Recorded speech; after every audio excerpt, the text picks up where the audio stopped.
And నా దివ్యల మాధురి గారిని మాట్లాడాల్సిందిగా కోరుకుంటున్నాం. మీరు స్క్రీన్ మీద కంటే రియల్‌గా ఇంకా బ్యూటిఫుల్‌గా ఉన్నారు. యాహ్! సీరియస్‌లీ. అందరికీ నమస్కారం. అండ్ ముఖ్యంగా మీడియా ప్రతినిధులందరికీ కూడా నా హృదయపూర్వక నమస్కారాలు. ఎందుకంటే నేను ఈరోజు ఈ స్టేజ్లో ఉన్నానంటే కేవలం మీడియా వల్లనే.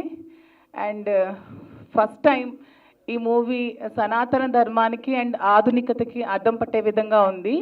ట్రైలర్ చూస్తేనే గూస్ బంప్స్ వస్తున్నాయి. ఇంకా మూవీ ఎలా ఉంటుందో మీరే ఎక్స్పెక్ట్ చేయొచ్చు. నేను కూడా రీసెంట్గా మూవీస్లో యాక్ట్ చేస్తున్నాను. పాలిటిక్స్ నుంచి మూవీస్లోకి నేను కూడా యాక్ట్ చేస్తున్నాను.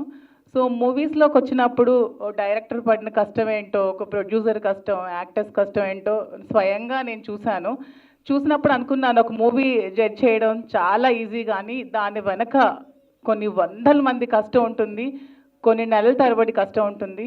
సో ఎవరు కూడా రివ్యూస్ విని ఎవరో మాటలు చెప్పింది జడ్జ్ చేయకుండా ప్రతి ఒక్క మూవీని కూడా థియేటర్లో చూడాలని నేనైతే కోరుకుంటున్నాను. And all the best to the first time movie team. Thank you. Madhuri గారు ఒక్క నిమిషం. మీరు ఫస్ట్ టైం ఎప్పుడు శ్రీనివాస్ గారిని కలిసారు? నేను ఆయన్ని ఫస్ట్ టైం ఎప్పుడు కలవడం జరిగింది? ఎప్పుడు చూడడం జరిగింది అసలు? అందుకే ఫస్ట్ టైం అనే అన్నానండి. టైటిలే వెళ్తుంది, ప్రాబ్లం లేదు. లేదు, ఫస్ట్ టైం నేను కూడా అతను అంటే పొలిటికల్గా బిజీగా ఉండేటప్పుడు గడప గడప కార్యక్రమం తిరుగుతున్నప్పుడు అప్పుడు నేను కూడా చూశాను. సో అతనే నన్ను పాలిటిక్స్లోకి పిలవడం జరిగింది. సో అతని పిలుపు మేరకు నేను పార్టీలో జాయిన్ అయ్యి యాక్టివ్గా చేయడం జరిగింది.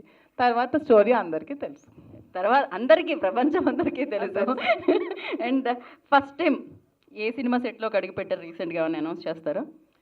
ఫస్ట్ యాక్టర్గా చీన్ టపాక్ డుండుమా అని ఒక మూవీ నేను యాక్ట్ చేశాను. అది ఆగస్ట్లో రిలీజ్కి ఉంది. తప్పకుండా అందరూ థియేటర్స్లో చూడాలి, నన్ను సపోర్ట్ చేయాలి. థ్యాంక్ యూ అండి. Wish you good luck. యాక్టర్గా మీ జర్నీ సూపర్ సక్సెస్ఫుల్గా ముందుకెళ్ళాలని మనస్ఫూర్తిగా కోరుకుంటున్నాను.